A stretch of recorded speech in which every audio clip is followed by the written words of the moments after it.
यमुनानगर में आज अपनी मांगों को लेकर नगर पालिका कर्मचारी संघ हरियाणा ने सरकार के खिलाफ सुबह सुबह मोर्चा खोल दिया। यमुनानगर के विधायक घनश्याम दास अरोड़ा के निवास के बाहर थाली बजाकर सरकार के खिलाफ प्रदर्शन किया। इस दौरान उन्होंने अपनी मांगों का ज्ञापन विधायक घनश्याम दास अरोड़ा को सौंपा और बताया कि यदि सरकार जल्द ही उनकी मांगे नहीं मानती तो वह सरकार के खिलाफ मोर्चा खोलते हुए एक बड़ा आंदोलन करेंगे, जिसकी जिम्मेदारी सरकार की होगी। सरकार ने हमारी सभी मांगों पर सहमति जताते हुए इन्हें जल्द लागू करने का आश्वासन दिया था, लेकिन 5 महीने बीत जाने के बाद भी सरकार ने कोई भी वायदा पूरा नहीं किया।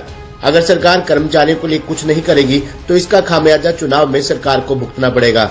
28 तारीख को जींद में हम रैली करेंगे और उसके बाद 30 और 31 मई को हम जनता के बीच जाकर पर्चे बांटेंगे और सरकार की पोल खोलेंगे और जनता को बताएंगे कि किस तरीके से सरकार ने हम लोगों से वायदा करके वायदा खिलाफी की है, और हम जनता से भी अपील करेंगे कि वह हमारा सहयोग और समर्थन करे। यदि सरकार फिर भी नहीं मानी तो 10 व 11 जून को कुरुक्षेत्र में बैठक कर एक बड़ी रणनीति बनाई जाएगी और हड़ताल की तरफ भी हमें मजबूरी में जाना पड़ सकता है। इसकी जिम्मेदारी सरकार की होगी। वहीं विधायक घनश्याम दास अरोड़ा ने उनकी मांगों को सीएम मनोहर लाल खट्टर के आगे रखने की बात कही। आपको बता दें कि यमुनानगर में आज सुबह नगर पालिका कर्मचारी संघ हरियाणा ने सरकार के खिलाफ मोर्चा खोल दिया और थाली बजाकर सरकार के खिलाफ प्रदर्शन किया।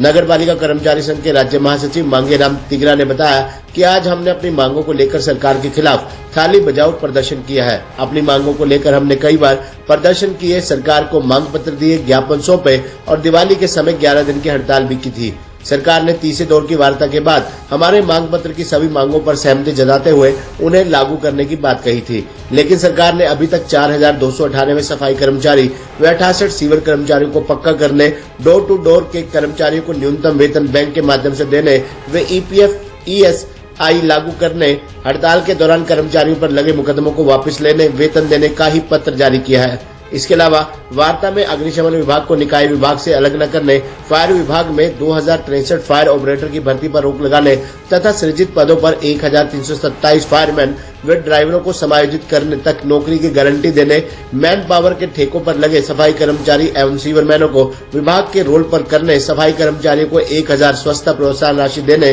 फायर कर्मचारियों को 21,000 जोखिम भत्ता देने, फायर व तृतीय श्रेणी के कर्मचारियों को वर्दी अलाउ वेतन में जोड़ने, एक्स ग्रेशिया पॉलिसी में 5 साल की सर्विस लेंथ की जगह 2 साल व 52 वर्ष की अधिकतम आयु के स्थान पर 55 वर्ष करने तथा अनियमित कर्मचारियों को भी एक्स ग्रेशिया में शामिल करने पर सहानुभूतिपूर्वक विचार करने, पात्र कर्मचारियों को समान काम समान वेतन देने, फायर विभाग की DD पावर DMC को देने, ड्यूटी समय में दुर्घटनाग्रस्त होने पर कच्चा या पक्का कर्मचारी को इसका इलाज करवाने की राशि विभाग द्वारा देने, सीवर व सफाई कर्मचारियों को सभी सेफ्टी उपकरण देने, ग्रामीण सफाई कर्मचारियों, माली, ट्यूबवेल ऑपरेटर को पालिका रोल पर रखने, छंटनी किए गए कर्मचारियों को ड्यूटी पर वापस लेने, ठेकों की अवधि को बढ़ाने व रुके हुए वेतन का तुरंत प्रभाव से भुगतान करने की मांगों पर सहमति बनी थी, लेकिन 5 माह बीतने के बाद भी सरकार द्वारा मानी गई उक्त सभी मांगों के पत्र जारी नहीं किए गए हैं।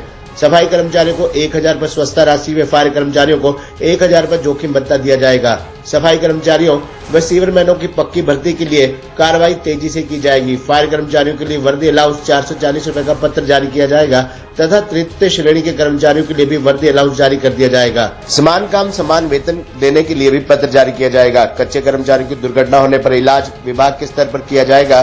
कच्चे कर्मचारियों की मृत्यु होने पर मिलने वाली 3 लाख रुपए की राशि की जगह 10 लाख रुपए की राशि की जाएगी। फायर के 1327 कर्मचारियों को 58 वर्ष की नौकरी गारंटी का पत्र जारी किया जाएगा। 28 व 29 मार्च 2022 की हड़ताल अवधि का वेतन देने का पत्र जारी किया जाएगा। डिमिनिशिंग कार्डर से पोस्टों को बार किया जाएगा। नए पद सृजित किए जाएंगे। सैनिटेशन स्टाफ की प्रमोशन की जाएगी। एस ग्रेशिया पॉलिसी 52 वर्ष की जगह 55 वर्ष व 5 वर्ष की जगह 2 वर्ष की जाएगी। दैनिक वेतन भोगी को कर्मचारी 30 वर्षों से जो लगे हैं उनको पक्का करने की नीति बनाई जाएगी और उनके वेतन में बढ़ोतरी व अन्य सभी सुविधाएं दी जाएंगी। लेकिन दोनों चरणों की वार्ता में मानी गई मांगों को सरकार ने ईमानदारी से लागू नहीं किया है, जिसके कारण पालिका एवं अग्निशमन कर्मचारियों में सरकार के प्रति नाराजगी पनप रही है। सरकार लंबे समय से काम कर रहे कर्मचारियों को हटाकर नई भर्ती कर उन्हें पक्का करने जा रही है, जो कि बिल्कुल बर्दाश्त नहीं किया जाएगा। अब देखना होगा कि सरकार कब तक इनकी मांगे मानती है या फिर ये आंदोलन बड़ा करके सरकार को हम अपनी तरफ से झुकाएंगे। फिलहाल इन्होंने सुबह सुबह सरकार के खिलाफ थाली बजाकर मोर्चा जरूर खोल दिया है। हमने सरकार को बहुत ही चिट्ठियाँ लिखी है, ज्ञापन दिए है और इसमें 11 दिन की हड़ताल अभी आपने देखा होगा कि नवंबर महीने में जब दिवाली का टाइम था उस टाइम 11 दिन की हड़ताल हुई थी और बड़े बड़े ढेर शहरों में लग गए थे। और सरकार ने 2 दौर की वार्ता पहले करी, उसमें बातचीत नहीं बनी। फिर तीसरे दौर की जब बातचीत होती है उसमें बातचीत बनती है। जो हमारा मांग पत्र था उसमें सरकार ने सभी मांगों पे सहमति बनाई थी कि हम सारी मांगों को मानेंगे, चाहे उसमें कच्चा कर्मचारी पक्का करने की बात थी या फिर जो हम जोखिम भत्ता मांग रहे थे सरकार से उसको देने की बात थी, चाहे वो फायर का कर्मचारी है, सफाई कर्मचारी है, उसमें हमारी डिमांड थी 5,000 रुपये की। पर सरकार ने ये कहा था भाई 5,000 रुपये हम नहीं दे सकते, 1,000 रुपये हम देंगे। देखो नवंबर का महीना बीत जाने के बाद भी आज ये मई का महीना है, मई का महीना भी ख़त्म होने वाला है, आज तक भी सरकार ने 1,000 रुपये देने में इन कर्मचारियों को आनाकानी कर रही है। और फायर विभाग की बात ये माननी थी कि इस विभाग को राजस्व विभाग में ना दे करके हम जैसे पहले था नगर निगम परिषद और पालिकाओं में ऐसे ही रखेंगे, इसको भी अलग से भेज दिया। और एक बात ये माननी थी कि ये जो 1300 स्थायी कर्मचारी है इनकी हम जॉब सिक्योरिटी मान रहे हैं, इनको 58 साल से पहले हम नहीं निकालेंगे। और अब क्या कर रही है सरकार, सरकार ने एक भर्ती का लेटर निकाल दिया है, उसमें नए कर्मचारी वो पक्का करेंगे, पक्की भर्ती करेंगे। और इसमें जब पक्की भर्ती हो जाएगी सरकार ये कह रही है अभी ये जो पहले से लगे कर्मचारी है ये अपने घर जाएंगे, जो हम बर्दाश्त नहीं करेंगे।